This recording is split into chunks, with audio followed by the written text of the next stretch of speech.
인생을 살아가면서 내가 누구인가를 아는 사람은 굉장한 사람입니다. 사람들이 이 땅에 태어나 행복하게 살아가기 위해 얼마나 애를 씁니까? 행복하게 살기 위해 공부도 하고, 또 행복하게 살기 위해 직장에 나가 돈도 벌고 사람도 만나고, 또 행복하게 살기 위해서 사랑하는 사람과 가정을 이루고 애도 낳고, 조금 형편이 나아지면 명예도 구하고 자아 실현을 위해서 봉사도 하며 살아가는 것이죠. 그러다 어느 날 문득 내가 누구인지를 모르니 방향 감각을 잃어버리고 인생의 의미를 찾지 못해 괴로워지는 겁니다. 사람들이 우울증을 얻는 이유가 바로 그러한 이유 때문이 아닙니까? 우리가 하나님을 믿는다는 것은 우리가 하나님을 믿고 알아가는 것만큼 나를 알아간다는 의미예요. 내가 누구인지를 깨달아간다는 거예요. 올바른 신앙은 내가 누구인지를 자꾸 깨닫게 합니다. 과거엔 내가 누군지 모른 채 그저 부모가 나에게 줘준 이름 석자 하나만을 가지고 살아왔는데,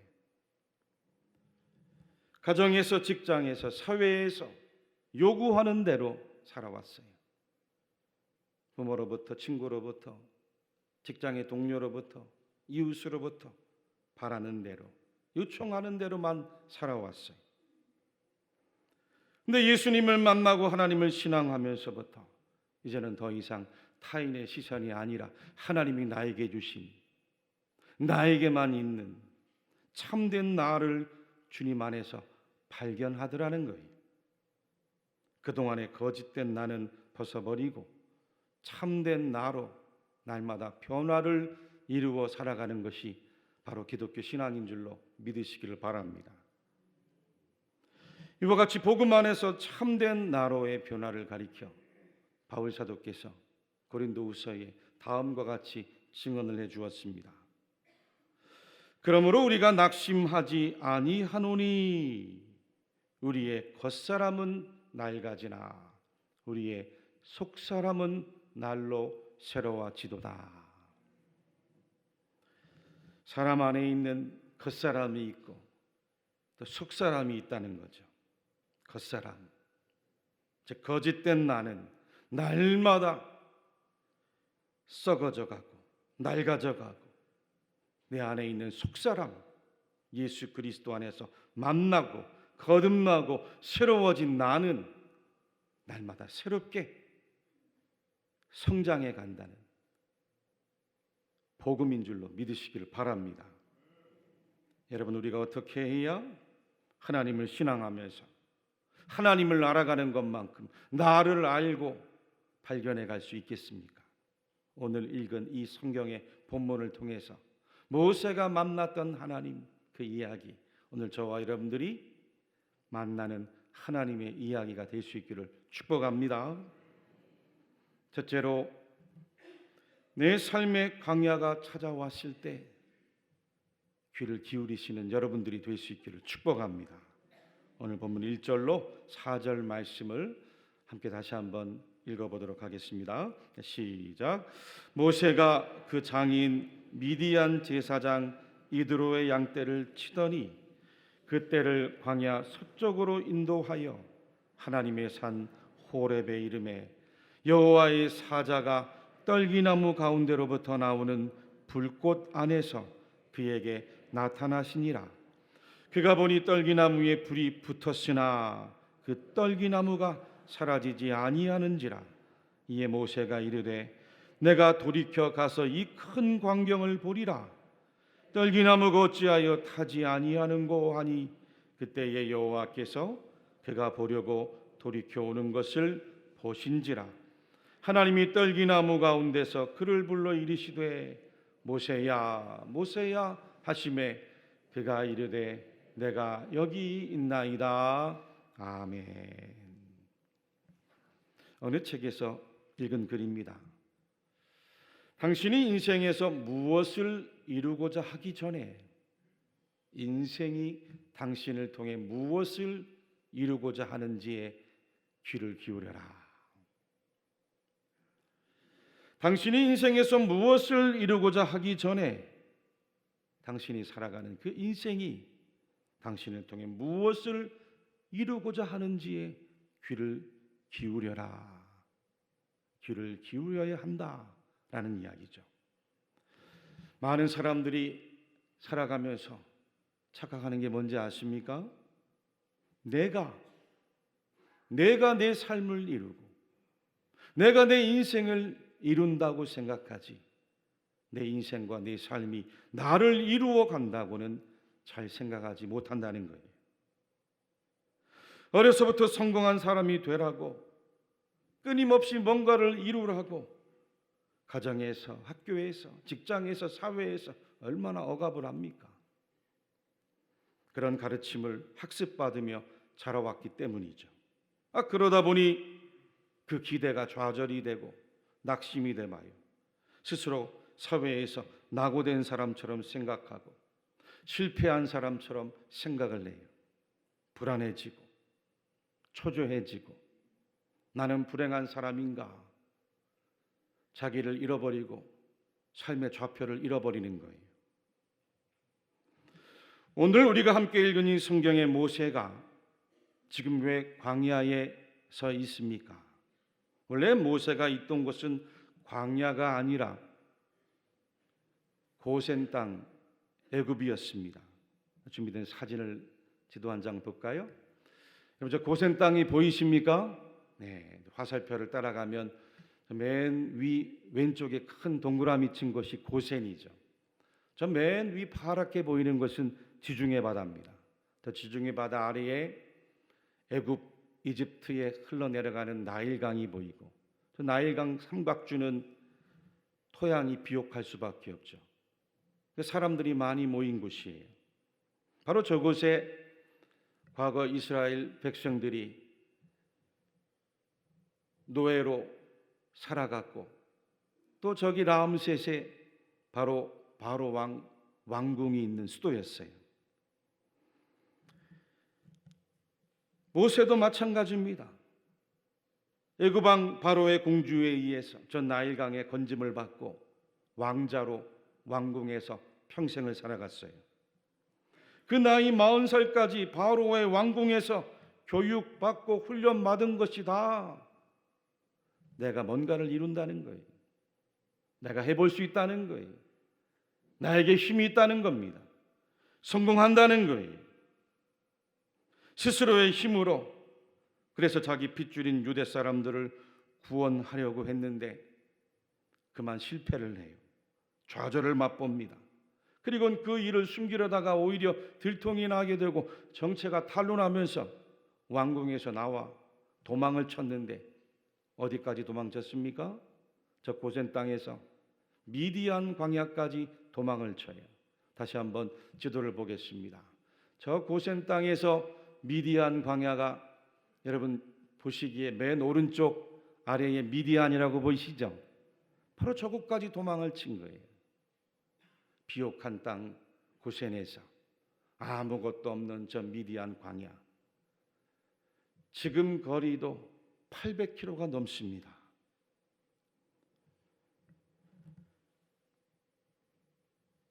오늘 읽은 1절 말씀인데 우리 1절 말씀을 다시 한번 같이 읽어보겠습니다. 모세가 그 장인 미디안 제사장 이드로의 양떼를 치더니 그떼를 광야 서쪽으로 인도하여 하나님의 산 호렙의 이름에 아멘. 다시 한번 사진을 보겠습니다. 미디안 광야까지 도망쳐 왔던 모세, 거기서 결혼을 하고 장인의 양떼를 친다고 옆에 있는 홍해바다 파란색이 보입니까? 네, 그 옆에 있는 호렙산에 있는 신의 광야 또 저기까지 가서 지금 양떼를 치고 있어요. 얼마나 힘든 세월을 보내고 있는지 알 수가 없어요. 이때의 모세의 마음이 어땠을까요? 과거 애굽의 궁전에 왕자로 살아갈 때에 그 모든 부귀와 영화와 성공과 미래, 자기 앞길, 자기 핏줄인 유대인을 향한 그리움, 자기 의지로 얼마든지 구원할 수 있다는 자신만만함 다 포기하고 다 무너져 내리고 완전히 내 인생은 실패한 것처럼 포기하고 있었을 거예요. 그런데 바로 그때 그 광야에서 오늘 성경에 보니 모세가 무엇을 보고 있습니까? 떨기나무를 봐요.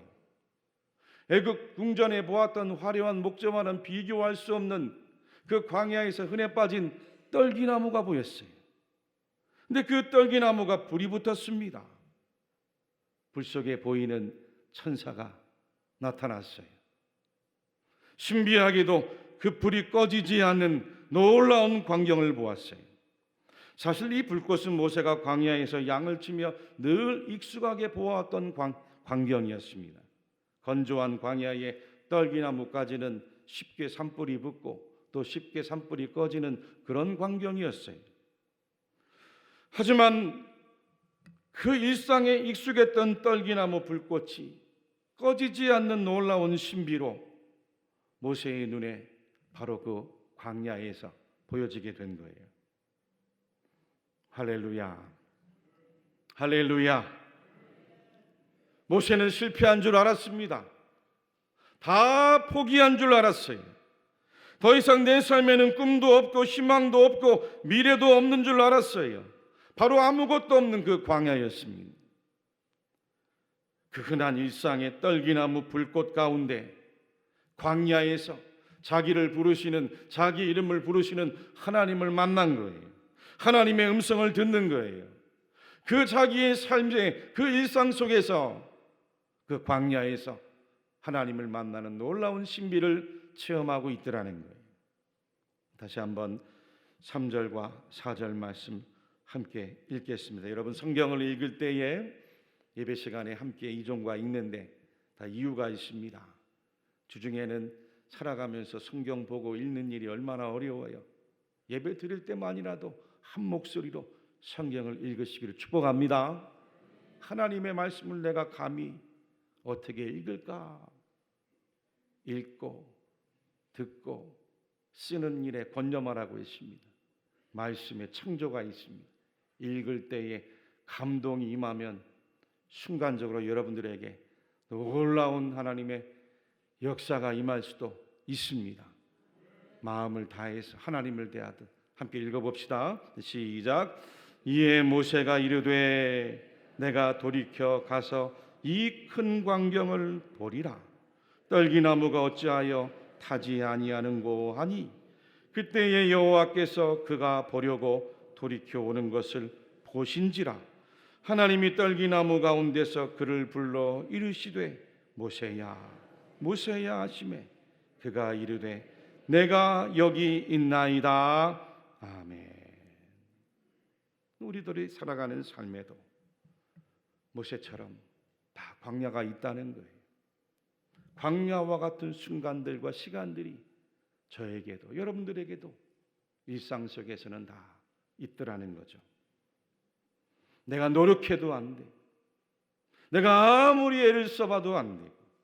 나는 더 이상 할 수 없다고 포기한 그 광야의 순간과 시간들이 우리 삶 속에서는 있기 마련이니 더 이상 앞길이 보이지 않을 만큼 깜깜한 밤처럼 이제 모든 걸 포기하고 내려놓아야 될 그 광야의 순간, 그 시간들, 모세뿐만 아니라 저와 여러분들의 삶 속에서도 얼마든지 지금도 떨기나무 가운데 존재하고 있음을 바라볼 수 있기를 축복합니다. 바로 그 순간, 그때가 여러분의 삶을 통하여 말씀하시는 하나님의 순간과 시간이 얼마든지 될 수 있음을 믿으십시오. 우리가 하늘에 떠 있는 밤하늘의 별을 보는데 그 별을 보기 위해서도 어둠이 필요하잖아요. 깜깜하지 않으면 별을 볼 수 없어요. 그 누구도 밤을 맞이하지 않고는 하늘에 찬란하게 떠 있는 별을 볼 수 있는 사람은 아무도 없는 거예요. 요즘 이 황가람이란 가수가 부른 나는 반딧불이란 노래가 유행한다고 합니다. 여러분, 나는 반딧불 들어보셨습니까? 들어보셨어요? 들어보신 분도 있고 거의 대부분이 안 들어보셨을 텐데, 우리 성도님들은 너무 신령해서 텔레비전도 안 보고 세상 노래도 안 듣고, 이 나는 반딧불이라는 노래의 가사가 참 감동이에요. 나는 내가 빛나는 별인 줄 알았어요. 한 번도 의심한 적 없었죠. 몰랐어요. 난 내가 벌레라는 것을. 그래도 괜찮아. 난 눈부시니까. 하늘에서 떨어진 별인 줄 알았어요. 소원을 들어주는 작은 별. 몰랐어요. 난 내가 개똥벌레라는 것을. 그래도 괜찮아. 나는 빛날 테니까. 요즘 많은 사람들이 이 노래를 들으면서 위로를 받는다고 하는데, 왜 위로를 받는지 아십니까? 일생을 살아가면서 이런 일을 해도 안 되고 저런 일을 해도 안 되고, 나는 이 땅의 벌레인가 보다. 나는 벌레만도 못한 존재인가 보다. 낙심하고 살았는데 어느 날 갑자기 나는 벌레가 아니라, 개똥벌레가 아니라 깜깜함을 비추는 반딧불이라는 것을 깨달았기 때문인 거죠. 위로가 된 거예요. 할렐루야. 이 노래에 달린 댓글을 보니 어느 분이 이렇게 고백하더라고요. 가족의 기대를 한 몸에 다 품고 초중고 대졸 노량진 생활 5년, 실패한 뒤 늦은 34세 첫 취업한 곳 고작 대기업 2차 하청. 저는 저뿐 아니라 부모님도 형도 동생도 저를 빛나는 별이라고 믿고 기다렸어요. 현실은 개똥벌레만도 못한, 하지만 지금 본청의 갑질 눈치 보며 얼마 안 되는 월급을 받아도 그 돈으로 어머니 아버지께 효도하며 사니 지금 제 모습은 빛나는 별인 것 같아요. 우리 딸 아빠는 빛나는 별이 되지 못했지만 넌 아빠에게 가장 빛나는 별이란다. 앞으로 행복하게 자라렴. 때론 아프고 힘들고 고단해도 다 그러면서 크는 거란다. 보잘것없는 이 아빠의 삶에 와줘서 고맙단다. 또 어떤 분은 남편 사업 다 망하고 두 아이 데리고 정말 막막했는데 이대로 무너질 수 없다 싶어 자식이라도 잘 건사해야겠다고 마음먹고 닥치는 대로 일했죠. 어느 날 퇴근하면서 집에 오는데 발걸음을 앞으로 내디딜 수 없을 정도로 너무 지치고 힘든 날도 있었지만 아들 둘이 각자의 자리에서 너무 열심히 공부하고 살아줘서 남들처럼 대학 가고 직장에 취업해줘서 이젠 숨 쉴 여유가 생겼네요. 정말 우리 가족은 다 각기 자리에서 별들이 되어 빛나는, 그래서 서로 빛이 되어주고 있었다는 고마움에 눈물이 납니다. 사람들이 다 그렇게 별처럼 살아가는 거예요. 알지를 못해서 그렇지. 댓글을 읽다 보니까 작년에 우리 성도님들과 함께 소아시아 성지순례를 가서 버스를 타고 가는 중에 함께 버스 안에서 서로 간증하는 시간이 있었습니다. 한 분 한 분 지나온 살아온 인생 간증을 하는데, 어느 분이 교회 옆에 이사를 오는데 다 부도가 났다는 거예요. 부도가 나서 간신히 그 사글세방 하나 들어갈 수 있는 돈밖에 안 남았대요. 그걸 지불하고 남은 마지막 돈 가지고 백화점에 가서 남편 양복 사 입히고 본인도 정장을 사 입고 새 구두를 신고, 그리고는 온 가족이 허리띠를 메고 악착같이 땀 흘리며 눈물로 살아갔다는 거예요. 그리고 다시 일어섰대요. 지금 이렇게 성지순례와 목사님과 교우들과 2주간을 보내는데 얼마나 행복한지, 그동안의 모든 그 고생을 다 위로받는 것 같다고 간증하는데 함께 울고 함께 박수 치시면서 격려를 해준 기억이 납니다. 그분도 하늘의 별이죠. 그분들만 그렇습니까? 여기 앉아있는 모든 사람들의 인생에 다 반딧불과 같은 별 아닙니까? 할렐루야, 할렐루야. 별을 보려면 어둠이 필요하듯 우리 인생에도 하나님께서 낮과 같은 날도 주지만 밤과 같은 날도 주실 때가 있는 줄 믿습니다. 질병이라는 어두운 밤, 가난이라는 어두운 밤, 실패와 좌절이라는 그 어두운 밤을 통해 우리로 하여금 광야의 시간에 그 삶을 통해 나에게 말씀하시는 그 하나님의 음성을 바로 듣게 하기 위해서인 거예요. 할렐루야, 할렐루야. 어떤 음성이었어요?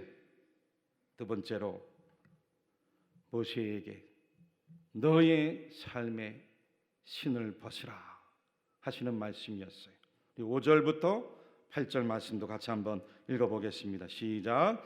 하나님이 이르시되 이리로 가까이 오지 말라. 내가 선 곳은 거룩한 땅이니 내 발에서 신을 벗으라. 또 이르시되 나는 내 조상의 하나님이니 아브라함의 하나님, 이삭의 하나님, 야곱의 하나님이니라. 모세가 하나님 배웁기를 두려워하여 얼굴을 가리매 여호와께서 이르시되 내가 애굽에 있는 내 백성의 고통을 분명히 보고 그들이 그들의 감독자로 말미암아 부르짖음을 듣고 그 근심을 알고 내가 내려가서 그들을 애굽인의 손에서 건져내고 그들을 그 땅에서 인도하여 아름답고 광대한 땅, 젖과 꿀이 흐르는 땅, 곧 가나안 족속, 헷 족속, 아모리 족속, 브리스 족속, 히위 족속, 여부스 족속의 지방에 데려가려 하노라. 아멘. 이 상식적으로 생각할 때에 광야에서 신을 벗어야 됩니까? 신어야 됩니까? 신을 벗어야 돼요. 신어야 돼요. 당연히 신을 신어야죠. 신을 벗는 것은 집에 들어갈 때, 방에 들어갈 때나 벗는 거지. 목자들에게 신발은 광야에서 너무너무 중요한 물건이었어요. 그 뜨거운 광야의 기운, 지면이 얼마나 열기가 있어요. 광야의 날카로운 돌멩이며 가지며 독충이 우글거리는데 양들을 치면서 맹수들과 싸우려고 해도 신발을 신고 단단해야 싸우죠. 달려가든지 말든지. 더군다나 고대 근동의 신발은 곧 그 사람의 신분을 상징했습니다. 어떤 신을 신고 있느냐? 가죽신, 나막신, 지푸라기 신, 어떤 신을 신고 있느냐가 그 사람을 나타내주는 상징이었어요. 노예나 종들은 아예 신이 없었습니다. 신발이 어디 있어요? 맨발로 다녀야 됩니다. 근데 지금 하나님께서 그 꺼지지 않는 떨기나무 불꽃 가운데 다가오는 모세를 향하여 모세의 이름을 부르시며 신을 벗어라, 신을 벗어라, 내 신을 벗어라 말씀하시는 거예요. 어떤 의미입니까? 어떤 영적인 의미가 있습니까? 내가 지금 다 내려놓고 포기하고 좌절하고 인생에 더 이상 희망이 없다고 살아가는 이 광야에서 아직도 너에게는 그 신이 있지 않느냐? 내가 마지막 의지하고 있는 그 신발조차도 하나님 앞에서는 벗으라는 거예요. 아직도 하나님 대신에 의존하고 의지하고 있는 그 세상의 신발도 내 앞에서는 다 벗고 내려놓으라는 거죠. 할렐루야. 오늘도 마찬가지입니다. 우리가 하나님을 신앙한다고 하면서도 아직도 하나님 대신에 신앙하고 의지하고 의존하고 살아가는 불신앙의 신발이 내 안에 있습니까? 하나님 대신에 아직도 붙들고 있는 그 물질의 신발, 명예의 신발, 자존심의 신발, 세상 향락의 신발, 원망과 미움의 신발, 교만과 시기와 분노와 욕심의 신발을 신고 있어서는 하나님을 배울 수 없는 거예요. 만날 수 없습니다. 하나님의 음성을 들을 수도 없고 하나님이 여러분들에게 말씀하시고 계획하신 인생의 뜻을 발견할 수도 없어요. 하나님의 사람으로, 하나님의 종으로, 하나님이 쓰시는 역사의 도구로, 통로로, 그릇으로 사용될 수가 없는 거예요. 완전히 하나님께 나의 인생을 맡길 수 있어야 되는, 신도 벗고 완전히 맡겨야 하나님이 그때 여러분들을 붙들고 쓰시는 거예요. 오늘 본문 7절로 10절 말씀도 같이 한번 읽겠습니다. 시작. 여호와께서 이르시되 내가 애굽에 있는 내 백성의 고통을 분명히 보고 그들이 그들의 감독자로 말미암아 부르짖음을 듣고 그 근심을 알고 내가 내려가서 그들을 애굽인의 손에서 건져내고 그들을 그 땅에서 인도하여 아름답고 광대한 땅, 젖과 꿀이 흐르는 땅, 곧 가나안 족속, 헷 족속, 아모리 족속, 브리스 족속, 히위 족속, 여부스 족속의 지방에 데려가려 하노라. 이제 가라. 이스라엘 자손의 부르짖음이 내게 달하고 애굽 사람이 그들을 괴롭히는 학대도 내가 보았으니 이제 내가 너를 바로에게 보내어 너에게 내 백성 이스라엘 자손을 애굽에서 인도하여 내게 하리라. 아멘. 미국의 어느 교포 집사님이 주식을 잘못하다가 쫄딱 망했답니다. 그리고 하와이행 비행기를 탔어요. 하와이섬 북쪽에 가면 터틀 베이라는 아주 파도가 거칠기로 유명한 해변이 있는데 거기 가서 죽을 생각을 한 거죠. 그리운 가족과 살아온 그동안의 인생길을 생각할 때 서러워 눈물이 앞을 가렸어요. 그리고 그 바다를 향해 들어가는데 이상한 일이 벌어진 겁니다. 한 걸음 한 걸음씩 그 무서운 바다를 향해 들어가는데 들어가면 들어갈수록 그 거친 집채만한 파도가 자꾸 자기를 다시 해변가로 밀어내더래요. 화가 치밀어 올랐습니다. 내 인생이 얼마나 꼬였으면 죽는 것도 내 마음대로 할 수 없나. 발버둥을 치며 아무리 바다로 들어가도 해변가를 못 벗어나는. 근데 순간 마음속에 하나님의 음성이 들려요. 하나님이 지금 이 파도를 통해 나더러 살라고 격려하는구나. 하나님이 저 거친 파도로 다시 세상으로 떠밀며 자꾸 다시 살라고 고함치시는구나. 머리를 한 대 얻어맞은 느낌이었습니다. 다시 살아야 되겠다는 의지가 생겼어요. 해변을 빠져나왔습니다. 그리고 그다음부터 무작정 닥치는 대로 어떤 일도 시작했대요.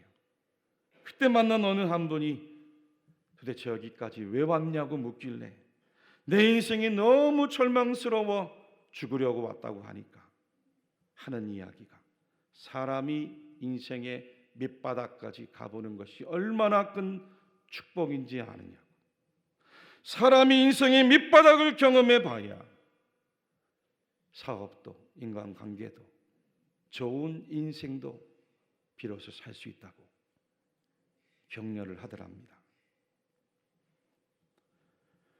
모세가 하나님 말씀대로 신을 벗고 하나님의 임재 앞에 섰을 때 하나님께서 모세에게 주신 말씀이 무엇이었습니까? 애굽 왕 바로에게 가라는 말씀이었어요. 가서 내 백성들의 고통을 살피고 거기에서 건져내라는 말씀이었어요. 인도해내라는 말씀이었습니다. 교우 여러분들, 지금까지 여러분들이 살아온 삶이 하나님의 부르심과 무관하지가 않아요. 무관하지가 않습니다. 내가 여태까지 살아온 삶을 통해 하나님은 오늘도 여러분들에게 말씀하고 계신 거예요. 여러분들의 삶에 귀를 기울여 보시길 바랍니다. 여러분들의 삶이 여러분들에게 무엇을 이루려고 하는지 귀를 기울여 보세요. 과연 내 인생의 광야는 어디 있는지, 내 인생에 하나님을 만나는 불떨기는 어디 있는지, 나에게 지금 벗어놓으라고 하는 아직도 하나님 대신에 붙들고 사는 그 불신앙의 신발은 뭔지, 그 신을 벗고 하나님의 부르심에 따라 내가 가서 겸손히 섬기고 봉사해야 될 고통과 눈물이 있는 곳은 어디인지, 내 사랑하는 가족인지, 자녀인지, 동료인지, 교회인지, 오늘 이 예배를 통해 말씀하시는 하나님의 음성을 들을 수 있는 성도들이 다 되시기를 주님의 이름으로 간절히 축원합니다.